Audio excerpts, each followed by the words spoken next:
Thank you, Shocks. We heard it from them even about their strategy, knowing pawns Morgana could stack up against the LeBlanc. So, Sheepy, I want to come back to you and let you finish your point here about that LeBlanc pick. Yeah, I think that it is risky to give Faker LeBlanc, but I think they did everything correct. They had it planned out, and I think this is something that we will see more coming into WoS and in the future League of Legends if we look forward. Those varying champions that specifically counter one champion, and I hope that we can see more diversity in the champion pools overall. Yeah, and shout out to the coach of EDG, Aaron, because, oh my God, every time EDG, like I picked SKT for this series, but every time EDG locked in a champion select, I was like, shit, their champions look really good. I was like, oh God, that comp. Even the game they lost, I was like, that is a really good composition to run.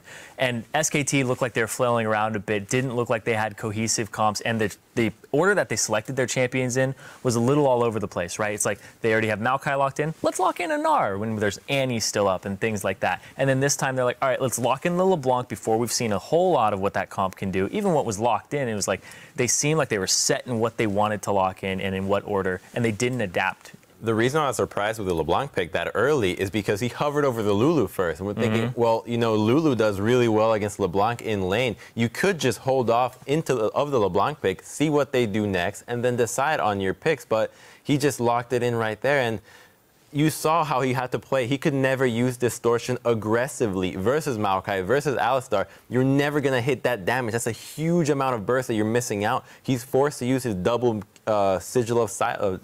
Is it silence? It's not silence. Sigil of Malice. Sigil of Malice, twice. Not enough damage to one-shot anyone. Yeah, man, shout out to Pawn. He went through both gods, and this is a guy that all season long just, like, plays anything he wants. I felt sorry for Mako because he used to play Viger mid. Now he pulls out a Morgana. He should just move down to support, realistically. But every single thing they threw at him, this guy seemed to have an answer. Credit to his coaching staff, but more importantly, credit to the player, because twice now, Worlds and MSI, this guy's shown up huge on an international stage. Well, it really does speak to the entire organization, though. All of these points that we're making here, that Pawn was confident enough to go up in that matchup against Faker, that the coaching staff, the support staff, crafted this composition for them. And then in all the previous games leading up to this final one, we have pointed out a different player on that team at different times and said that they were the reason that they won a certain game. You look at Mako, you look at Clear Love in the jungle, you look at Koro in the top lane. Every single one truly is a threat. I think that this team is incredibly powerful, and they're the ultimate testament that smiles don't win games. Even at Worlds and Pawn 1, they didn't even know what's going on. They're not even smiling. It's just another day for them. Deft in particular has like eyes of a killer. That guy just blankly stares at you like, and he's really good at it as well. I really like it. Nice role play there. Thank you. I like it. I don't know. I'm going to have to go back and scrub through the footage and find somewhere where they're all smiling in order to prove you wrong. Well, this week it was clear that one player, though, was truly the linchpin in Edward Gaming's rise to the top of the tournament with the highest KDA of any player at MSI and a 100% kill participation in all of his team's 9 First Bloods. Our MVP of the midseason invitational is EDG's jungler, Clear Love. Oh my God, in a game, in a tournament that was all about turret diving and setting them up and getting that pressure, he was the king of those two things this tournament. And also Evelyn. Yeah. I mean, that just means his team in 13 games, he had part of First Blood 9 times out of 13. That is incredibly impressive. Like, this guy, like, everybody that jungle should be taking notes from him. And he plays everything. He plays everything from aggressive junglers now in his Lee Sin to the Eve to the Nunu.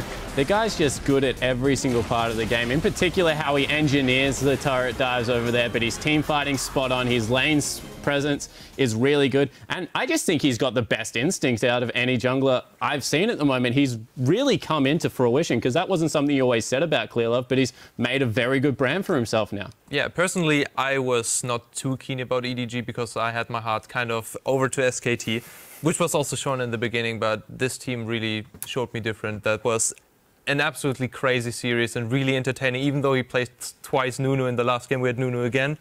I was really entertained by both decision-making, the aggressiveness coming out of EDG, and I hope we can see more of that in the future. Well, plenty of phenomenal play from Clearlove and the rest of the gang. And another key part in Edward Gaming's win was their adaptation in picks and bans. Now, to commemorate the 2015 Mid-Season Invitational, the winning team comp from today's final game will be available on the store in a bundle that is 50% off starting on May 11th. So I know how badly you all want Evelyn. Go get her now. She's so cheap. Go get her. I mean, can you believe it? You're like now, in hindsight, you're hoping he chose a million other things, but Evelyn comes out.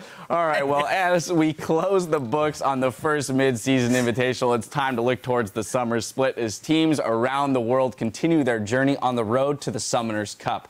The international wildcard representative from MSI will be first out of the gates as the Turkish Champions League begin on Saturday, May 16th. Both the League of Legends champions from Korea and the League of Legends Masters Series will begin their games on Wednesday, May 20th.